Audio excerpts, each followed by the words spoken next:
Well, it's 9 o'clock Eastern time, so good evening, everyone, and thank you for joining us. I'm PJ O'Neill, serving as the branch chief, STEM training. Welcome to this month's Tech Talk, Advanced Paddling Hazards, focusing on cold water immersion. The Tech Talks are sponsored by the U.S. Coast Guard, the Coast Guard Auxiliary, and the Boy Scouts of America Sea Scout program. I'll be coordinating your questions after the presentation, but feel free to post your questions in the chat at any time. Tech Talks are held on the fourth Tuesday of the month at 2100 Eastern. Next month's Tech Talk is Unmanned Aerial Vehicles, all about drones, presented by Michael Kappas, and that will be on October 25th. Just a reminder, this Tech Talk is being recorded and will be uploaded to both the Sea Scout and AuxScout YouTube channels, and they make excellent training materials for your shipmates. Whether you are live streaming, joining us on Facebook Live tonight, or sharing with your ship, you certainly won't regret having free available training on demand. So before I turn it over to our subject matter expert, Dr. Robin Pope, just a little bit about Robin. He is no stranger to the Tech Talks. He gave our last month's Tech Talk on Paddlecraft safety, specifically hazards. And he chairs the board of directors for the American Canoe Association, served as a division chief in the U.S. Coast Guard Auxiliary's Paddlecraft Safety Division, and has paddled countless miles on lakes, rivers, the bay, and the ocean. Robin holds a Ph.D. in oceanography, and particularly apropos to tonight's subject, Robin has spent a fair amount of time in the Arctic. So I'd like to turn it over to Dr. Robin Pope. Thank you, PJ. And tonight's talk is on cold water immersion, going beyond hypothermia. And we're going to talk about cold water immersion because it leads to an increased but preventable risk of rapid drowning. And drowning is the most common cause of boating death. It is relatively well understood, not completely, but relatively well in the medical literature. But few boaters are aware of the full extent of the problem. And as with most problems we deal with on the water, proper preparation is the key to managing the problem.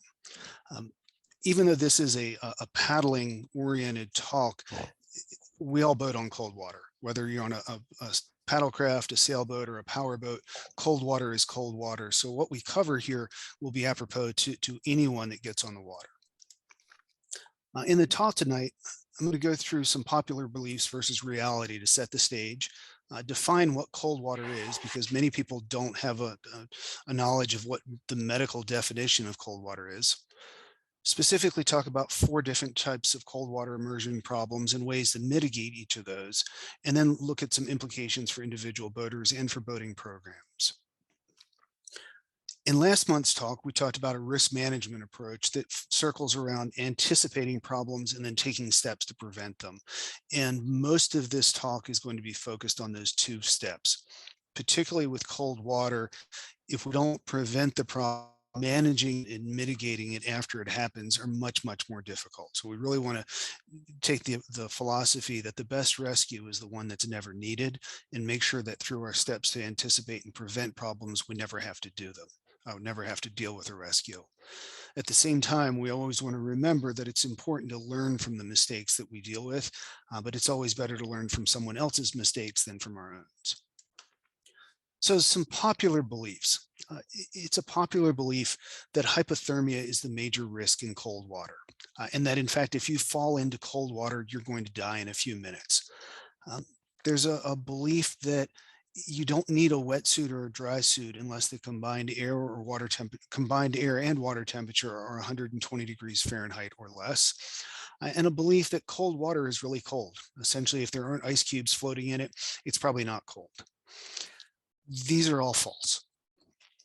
The reality is there are several major cold water immersion problems, and hypothermia, while important, is probably not the one we need to be most concerned about. We know that most cold water deaths are likely not due to hypothermia, they're due to drowning. And we know that even in ice water, loss of consciousness due to hypothermia takes time. It's not something that happens overnight, it happens immediately. The 120 rule that I mentioned just doesn't make sense. It implies that if it's 90 degrees Fahrenheit in the air temperature, that we could go swimming in ice water without any trouble. And that anyone who's tried that knows that that's not what's going to happen. And the fact is, cold water is just not very cold. So how cold is it? If you jump into an Olympic pool or a national competition pool, the water is supposed to be between 78 and 82 degrees Fahrenheit. Medically, though, we define cold water as 70 degrees Fahrenheit or less. And that's important to understand because 70 degrees Fahrenheit is shorts and t-shirt weather. Certainly not sweatshirts and dry suits and fleece jacket weather. But once we get in the water, our body loses heat much more efficiently, much more quickly, and 70 degrees turns out to be quite cold and it decreases our body temperature fairly quickly. Even though 70 degrees is considered the definition of cold water, the colder the water that gets, the more rapidly the temperature decreases, the greater the risk. So there is a greater risk at 40 degrees Fahrenheit than at 70 Fahrenheit. And the reality is that cold water can be immediately life-threatening unless you're prepared. This is a picture of a group that was prepared. This is a pretty gray looking day. It's a swiftwater rescue class. The air temperature was 43 degrees Fahrenheit all day. It rained all day and the water temperature was 43 degrees Fahrenheit. And you see that everyone in this group is wearing a dry suit. They're wearing life jackets. Most of them are wearing gloves. All of them have helmets. They're all dressed appropriately, which allowed them to spend 6 or 8 hours in the water every day for 3 days straight. If you're not that prepared, you might not have as much fun in cold water.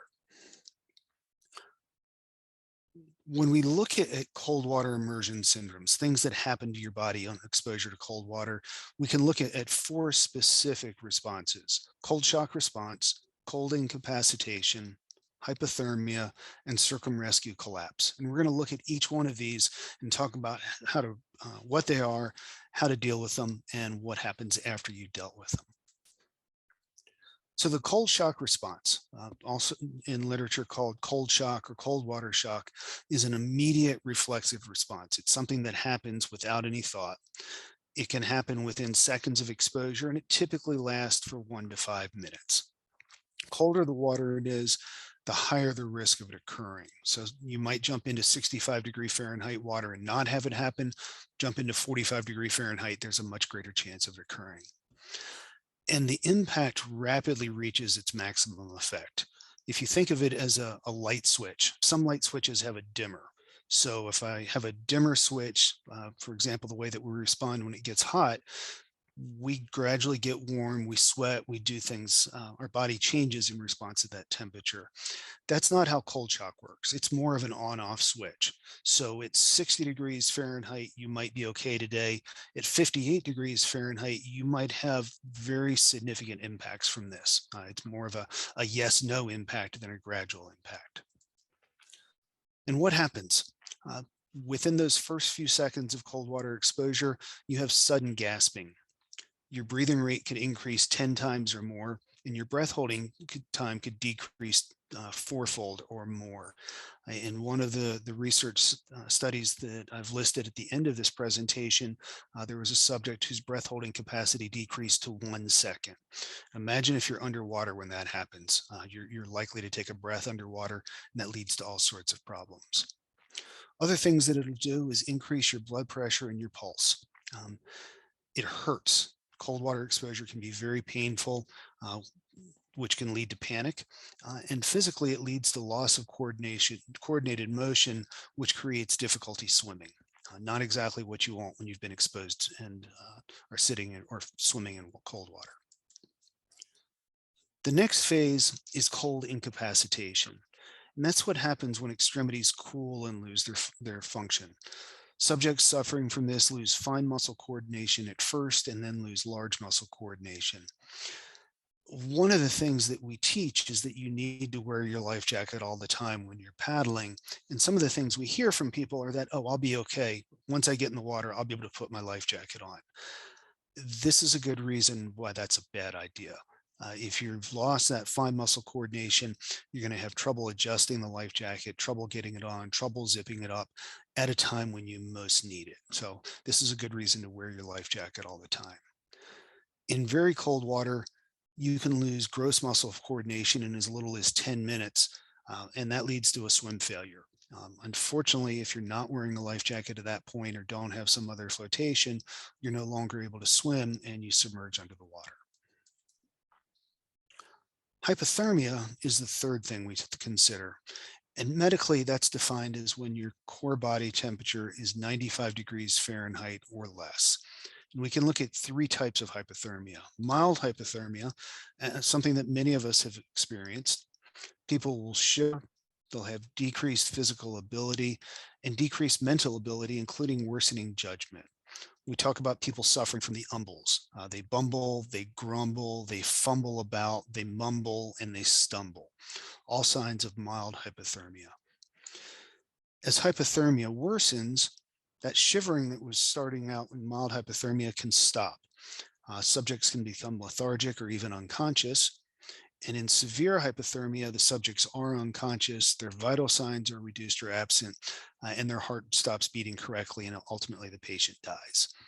This is not something that happens right away on cold water exposure. It takes some time, 30 minutes, an hour, several hours. And it's important to recognize that because it means that if you're in cold water, you've got time to do some things. Even if you've messed up and are exposed unexpectedly, you still have time to take care of yourself and hopefully save yourself. Circum-rescue collapse is the fourth cold water immersion syndrome we talk about, and it's a collapse around the time of rescue. As a subject is pulled out of the water, they have medical issues that can range from fainting to a cardiac arrest. And we believe that this may be because of loss of pressure on the subject that's helping support their blood pressure. So if a person is floating in the water, their legs hanging down, water pressure is pushing on their legs, helping keep blood in their core. As they come out of the water, that pressure is lost. Cold water comes into their core and creates problems. There's some other thoughts on why this happens. Regardless of why it happens, though, we know that it does. So it's important that we be prepared for the subject we're rescuing to lose consciousness. We want to remove them ideally horizontally from the water, avoid rough treatment, and everybody that's listening to this should take a wilderness first aid course and learn the current medical guidelines on how to handle this. So what do we do? How do we handle this?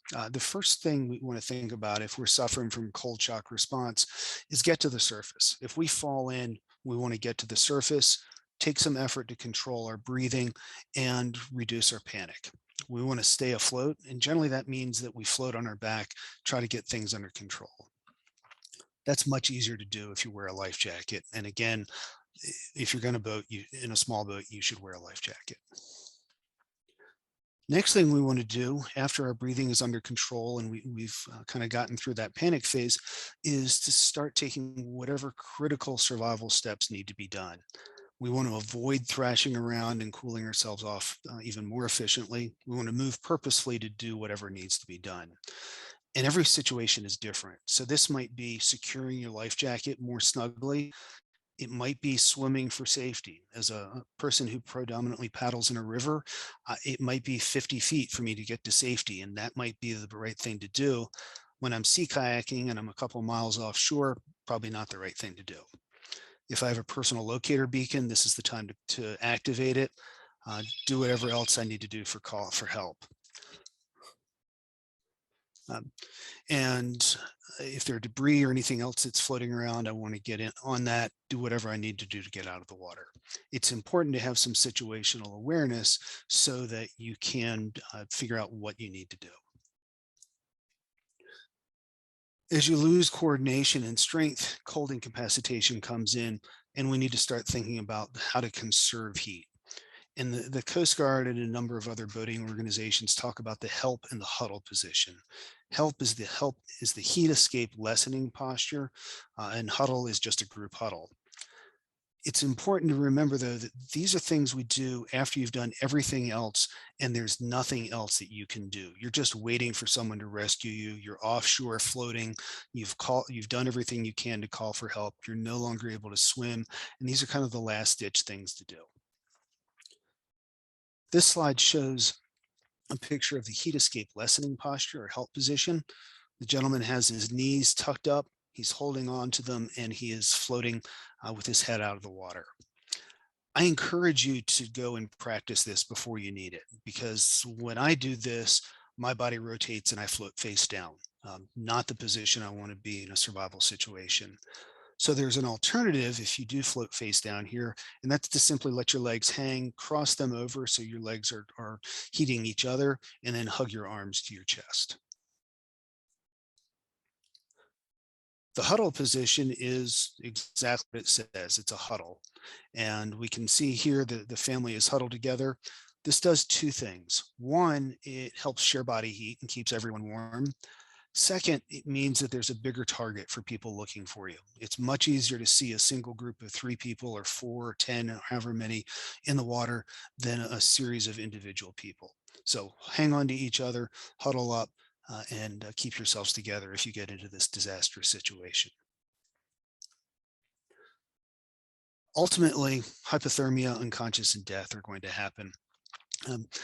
Before unconsciousness, though, the cold incapacitation is going to make it harder for you to control your airway. So even if there are little waves, it's more likely that you're going to breathe in that water, which again emphasizes the importance of flotation. Having a life jacket that's going to keep your head up out of the water and having thermal protection to prevent hypothermia are all critical steps. So I've given you kind of a medical overview, but let's put this into the real world. What happens if we're already cold and wet? Because as a paddler, I know that I'm going to get wet. I'm going to get splashed. It's going to rain on me. The wind is going to blow. So I'm already cold and wet. What's going to happen? First thing that's likely to happen is that my judgment's going to go, which means it's more likely I'm going to swim. If I look at a channel crossing or a rapid and I'm not sure I can make it, if I'm warm and dry and have good judgment, I might decide to not do that move. But with poor judgment, I might make a bad decision. I might also have some early aspects of cold incapacitation. If my hands are cold, it might be difficult to hold onto the paddle. It might be difficult to react quickly, and that probably means I'm more likely to swim. If I'm already cold and wet, it means that I'm probably going to have faster onset of cold incapacitation after I get in the water, and almost certainly that I'm going to be less able to self-rescue, that I'm almost certainly on the way to hypothermia already. When research is done on these subjects, one, I'm not sure I'd want to be the research subject, but they put people into a bathing suit and generally have them sit in a chair and then dunk them in the chair into cold water. And as uncomfortable as that sounds, it's probably more comfortable than reality, because you go from a warm pool deck to an icy cold water and then you get back out. The reality is probably worse than what we do see in research. And we do know some things where reality clearly is worse. One of the issues that's discussed in cold water and in open water survival is laryngospasm.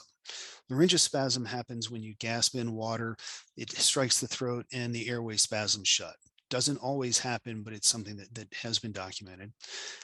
Cold shock also makes you gasp.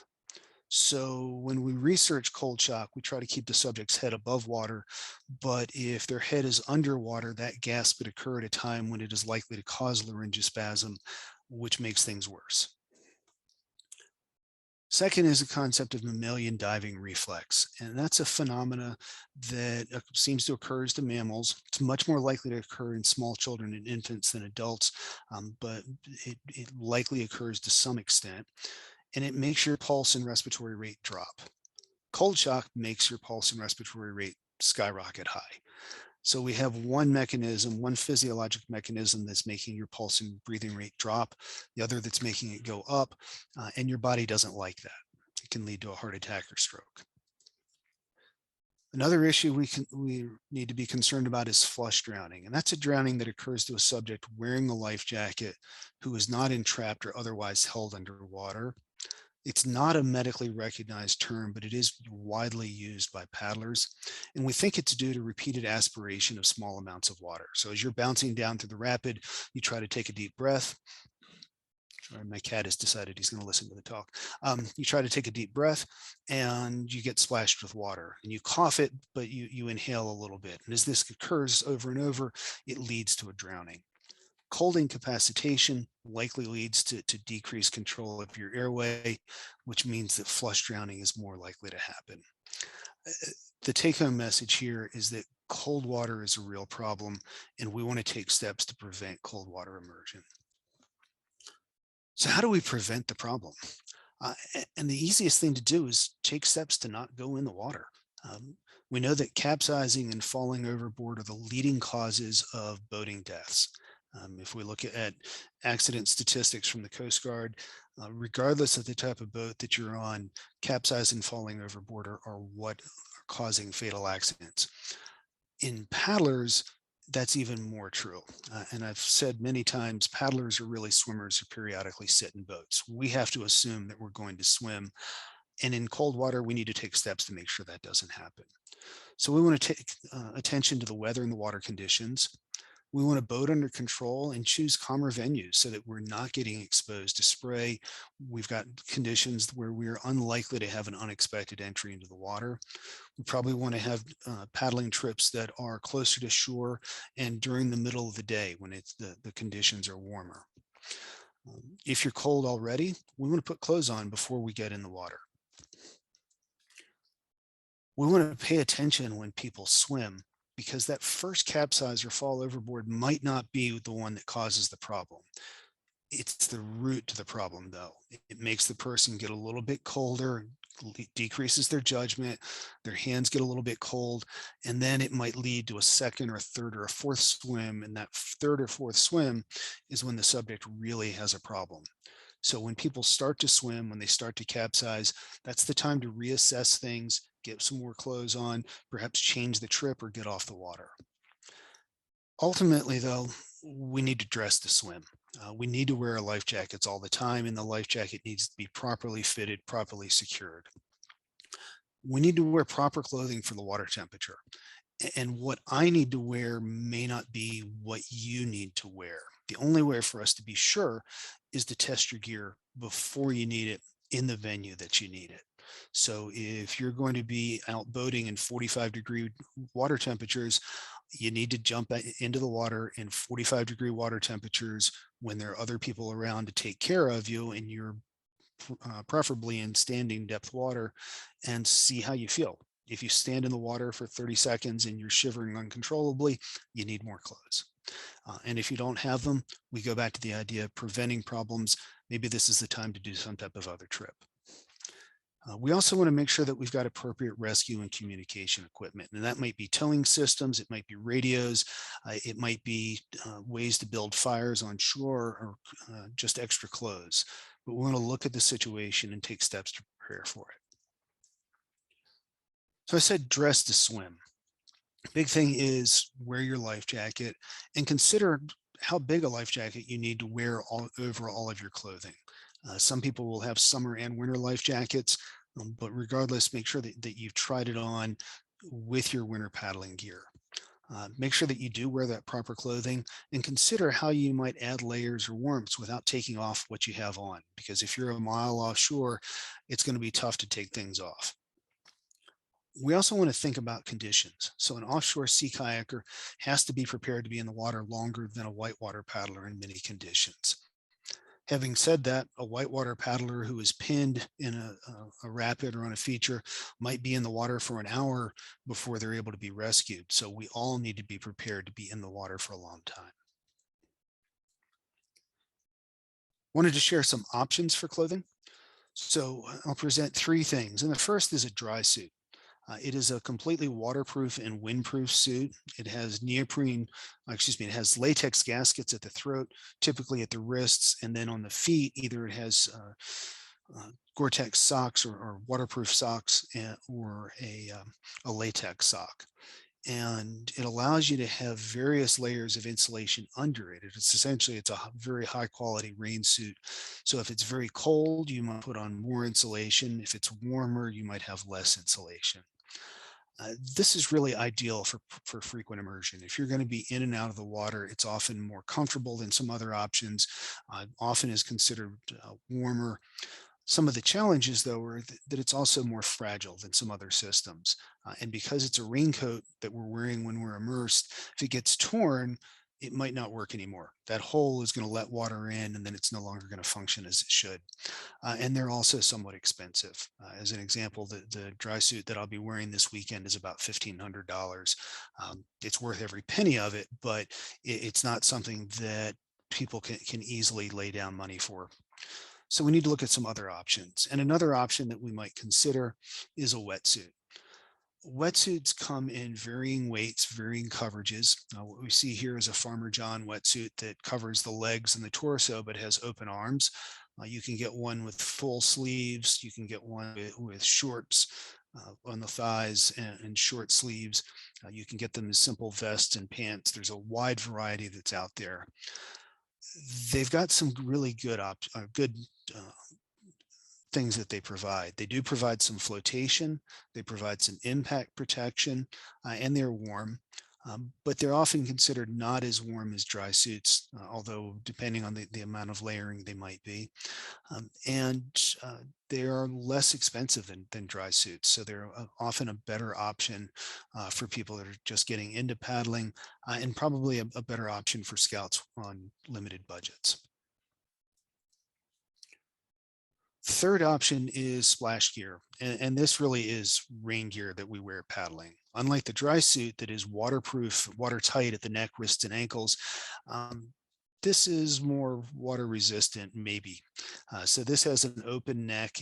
The jacket pictured here just has a drawstring at the waist. So if you're in the water, water is definitely going to get in. The amount of insulation it provides will vary based on how much you wear under it. It's not as warm as some other options. And generally we think of splash gear as appropriate only for milder conditions. So if it's 65 degrees out, 65-degree water temperature, I might wear splash gear. If it's 55, I'm probably going to be in a dry suit or a wetsuit. But that is based on my experience from my body. It's important that everyone test and know what they need for their conditions. As paddlers, we hold on to paddles, and to do that, our hands need to stay warm. So how do we protect our hands? And options include pogies, and I'll show a picture of those in a moment, gloves, and mittens. For mittens and gloves, neoprene is an outstanding choice. It's warm, it's durable, it has a good grip on the paddle. We do have to play a trade-off here because thicker material provides better protection, but thicker material also makes it harder to hold onto a paddle.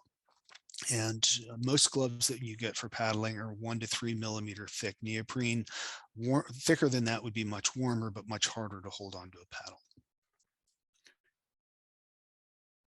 This is a picture of a pogie, and it's a mitten that wraps around a paddle, which means that you have bare hand contact on the paddle shaft. That allows possibly the best control of the paddle, and many paddlers feel that these are quite warm. From my own personal experience, paddling on days when it's below 40 Fahrenheit and windy, wearing thick pogies, I've had times where I had to take my hands out because my hands were so warm. Cooled off very quickly when you put them in 30-degree water, though, 35-degree water. So many people do find that these are ideal protection. The challenge is as soon as you take your hand out, you have no protection. So often people will carry neoprene gloves in their life jacket or wear a thin pair of neoprene gloves in addition to the pogies so that they have some grip and some hand protection when they take the pogies off. In terms of head protection, some type of waterproof or water resistant helmet liner or headliner is ideal. We've got a picture of the beanie that might be worn under a helmet, and then a full hood that might be worn by any paddler. Footwear also is important. Our feet get cold. If we have an emergency situation, we want to be able to walk out, and bare feet is just difficult to do. If it's icy, there's snow on the ground, something like that, it's even harder. So making sure that you wear some type of solid foot protection that's designed for boating will help keep your feet warm and will help you participate in rescues and evacuation if necessary. So I'm going to wrap up some ideas. What do we do to think about dealing with these situations? Some questions that we want to ask as problems with cold water arise. And the first one is, if you're in the water, can you get back aboard the boat or to some other safe and warm place? And that might be swimming to shore. Um, it's it's nice if you're close to your vehicle because you can turn the vehicle and get in and warm up. It might be getting to shore and building a fire, but we want to make sure that we can get back to safety. And then we also want to think, can we get somebody else back aboard their vessel or to a safe, warm place? Because we should always be boating with at least 3 people. We might not be the person in trouble. We might be helping them. If you're in a tandem canoe or a raft, can you manage the vessel without the help of the person that goes overboard? And this really becomes a big issue for larger vessels. If you're on a sailboat and the only person that knows how to trim the sails is the person in the water, you've got a problem. And unfortunately, the person in the water has a problem. So we want to make sure that everybody on the vessel has enough information to manage the vessel, minus that person that's gone overboard. You want to ask, can you signal for help? And that's true for people still aboard and for the person in the water. Signaling devices might include a whistle, a horn, a mirror that we can signal with, or something like a personal locator beacon. Hopefully, if someone goes in the water, we're going to eventually take care of them medically. And it's important that everyone know how to provide appropriate first aid. And again, a big plug for a wilderness first aid course where you can learn some of the skills that you would need to take care of subjects suffering from cold water immersion syndromes. And then we also want to make sure that we're carrying appropriate survival equipment. And that might be something as simple as a plastic tarp and some fire starting equipment so that we can build a bivvy and warm people up. It might just be a 9x12 sheet of plastic that we can wrap around ourselves. And if we've got 3 or 4 people in, that will warm up quite quickly. If you've never tried that, getting a 9x12 2 millimeter or 2 mil painter's drop cloth and pulling it over a group of 3 or 4 people and just seeing how quickly and how much that warms you up is pretty impressive. And that drop cloth might only cost a couple dollars. It can be a life-saving device. So a lot of information and some take-home messages that I think everybody should have. Cold water is 70 degrees Fahrenheit or less. The colder the water, the more likely a problem will occur. But you can have cold water immersion syndromes at 70 degrees Fahrenheit, or in some cases, even in warmer water. So we want to expect these, even if we think it's still shorts and t-shirt weather outside the water, it's insulation weather inside the water. Remember that cold shock occurs in the first few minutes of cold water exposure, causes gasping and panic. Cold incapacitation occurs later on as extremities cool, and that leads to an inability to use the extremities. And hypothermia and unconsciousness eventually happen, but we want to deal with the first 2 things first. Circum-rescue collapse can make things worse. So don't rescue the subject just to make them worse off. Make sure that you take care of them appropriately. And remember that people can suffer from 1, 2, 3, or all 4 of these conditions. So someone who has not become hypothermic might still suffer from circum-rescue collapse. Somebody who is already cold and wet might not suffer from cold shock as they enter the water, but they might immediately have trouble with cold incapacitation.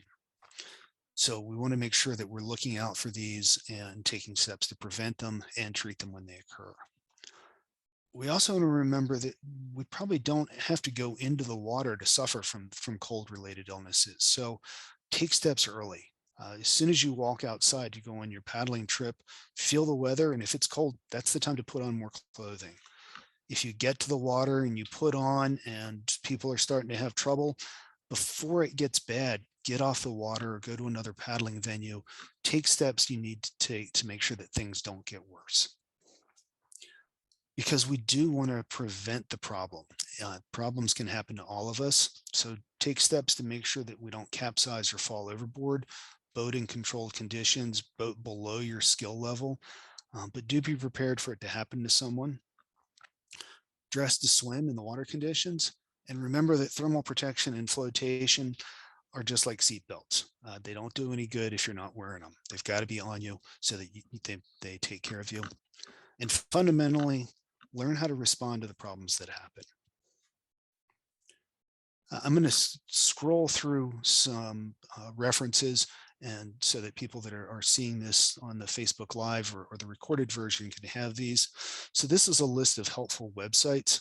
The first is the Advanced Wilderness Life Support case study on cold water immersion. Cold Water Boot Camp is a series of videos that talks about these issues, and then Beyond Cold Water Boot Camp is exactly what it says. It's some additional information. The YouTube video that's referenced here is by Dr. Gordon Geisbrecht, who's one of the world's leading experts on this topic, and he's got a nice brief presentation on them.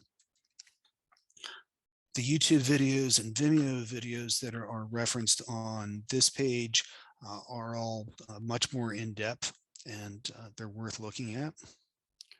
And I'll come back to questions in a minute, but I'm just going to flash up some reference pages. So page 1, page 2, page 3, 4, 5, 6, 7, a few more. And then again, some links to web pages. And with that, we'll go back to any questions. Thank you. And I'm going to come off screen sharing. All right, well, thank you, Robin. Comment that came in, but not a question. If you have anything to add to this, feel free. But someone shared that in their local council, they lost a very active board member to hypothermia. He jumped into cold water to save his son. He succeeded in doing that, but succumbed to hypothermia and had a heart attack. This took place in Iceland. Yeah, and that's unfortunately, that is probably an example of the Circum-rescue Collapse. The person was able to do what they needed to do, but when they were out of the water, the stress was fatal. And unfortunately, we see that people get out of the water and then continue to suffer the effects. So it's important to take steps to take care of them, get them warm, and make sure that things don't get worse. Okay. A question that I had based off an observation I made last winter. Since moving to Rhode Island, I noticed there are these surfing clubs that go surfing in the wintertime, which was a new thing for me to see. I'd never encountered that. And one day there's no snow on the ground, but the air temperature was obviously cold. It was lightly snowing, and there were several surf clubs out surfing, and they were covered, right, with hoods and gloves and wetsuits and booties. But it led to a question of something that I have heard throughout the years. Physiologically speaking, is it possible for some people to kind of train their body to react better to cold water, maybe for their body to perform more efficiently? Or is that something that is more of a myth? Let me give a solid maybe. There is data that shows that particularly cold shock, the impact can be reduced if you know that you're being exposed to it.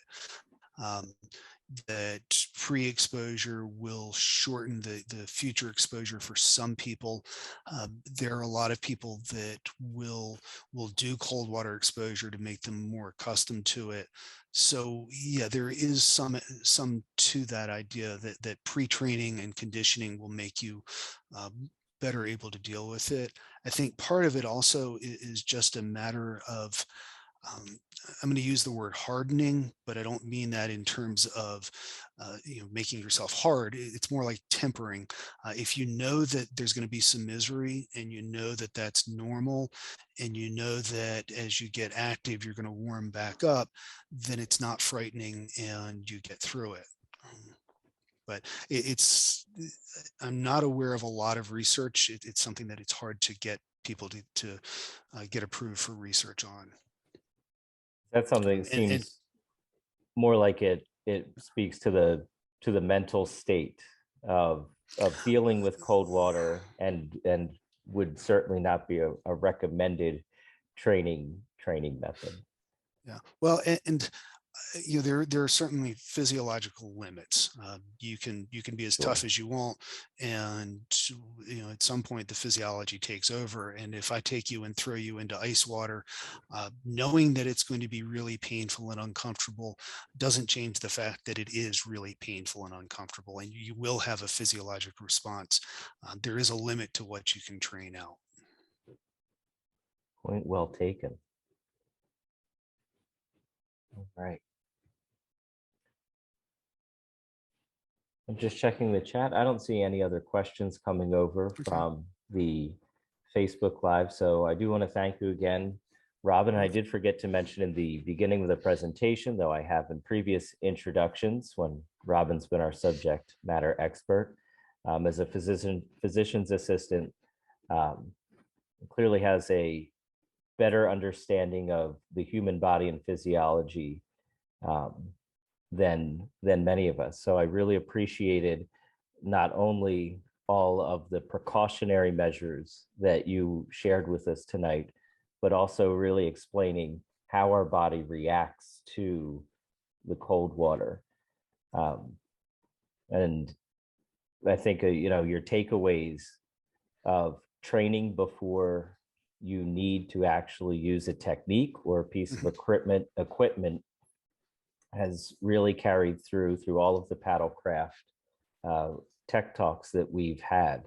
So if there's nothing else that we can take away, it's good to know the science behind what happens, but your focus on getting trained in self-rescue, in using your equipment and practicing techniques, in taking first aid that's applicable to the outdoor situation that you're going to be paddling in is very, very useful and well taken.